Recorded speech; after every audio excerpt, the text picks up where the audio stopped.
I'm nervous, so this is going to be really hard to watch. I went to my first session of therapy the other day.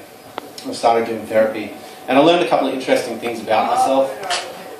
And well, the first thing was, it turns out I have some issues with my father, with my dad, and it goes back to a pivotal moment in my childhood.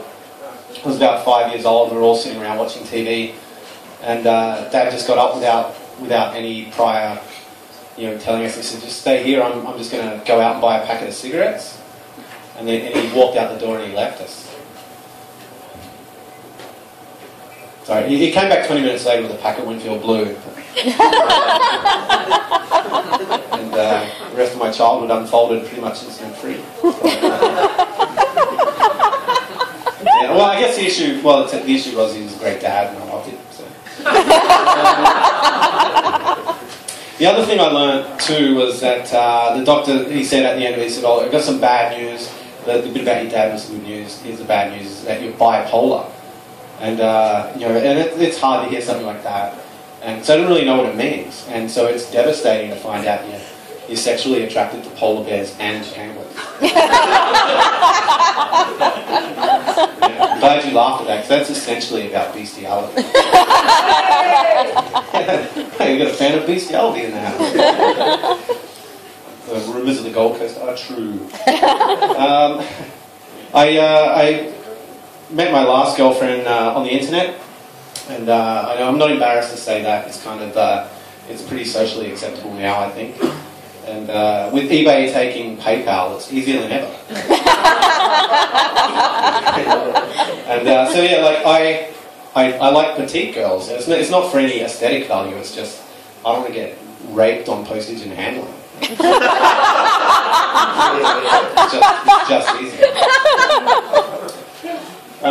So that being said, like, I'm not with her anymore.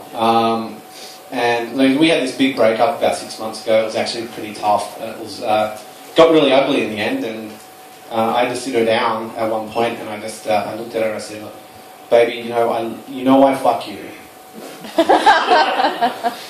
I'm just not in fuck with you." It's pretty tough to hear too. Yeah, well, thanks for your emotional support. It means a lot. But she, like I said, it got pretty difficult. Like, everything I did just started to really annoy her all the time. And when I did a sex on her, she was she used to get really irritated. And because I leave my socks on when I do it, so she hated that. She didn't like it. But, she fucking hated the ski mask. But socks were just awkward. Probably best. So in an attempt to meet girls now, I've taken the unusual step of removing the spam filter from my Gmail, and because there's no bullshit then, like, everything you need to know is in the header. No, in the subject line. Freudian slip. Like, I got one the other day, and it said, like, the subject line was just, "Dozens of local sluts waiting to meet you." And, like, it sounded great, but it's kind of sad too. It was a little tragic moment, because I just couldn't help but thinking, why would so many local sluts just lack the confidence to come up and talk to me? What are you waiting for? What are you waiting for? I don't know, if there's any here, like, we'll talk about it. After the show. But I got another email, seeing that one was pretty cool. And it was basically, it said, "Single mum needs cock." And so, like, it sounded important for some. So I was about to click on it, but then, I had to stop myself. I said, all the information you need is right there in the heading.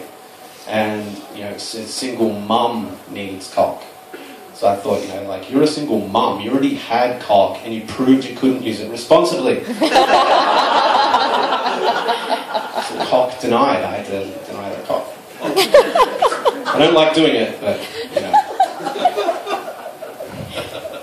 I've recently also thought I should take up some kind of physical activity because I'm a uni student, so basically I play PS3 and catch the bus to school. So I decided I was going to take up parkour. I don't know if anyone knows parkour. Yeah, it's basically just running through an urban environment and just jumping over shit.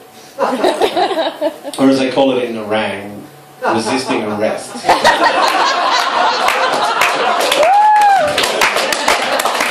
I'm from Perth, I've never even been in Orang, I don't know.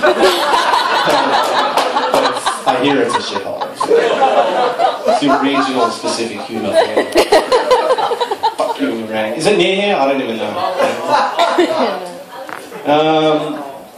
Alright, I got somebody asked me to like their Facebook status to stop bullying the other day.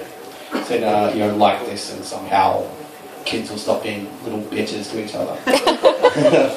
But which I'm really, I'm against too, that kind of thing, because I struggle to understand why anyone would say something to try and hurt someone, Like the first thing you're ever told is that sticks and stones will do the job.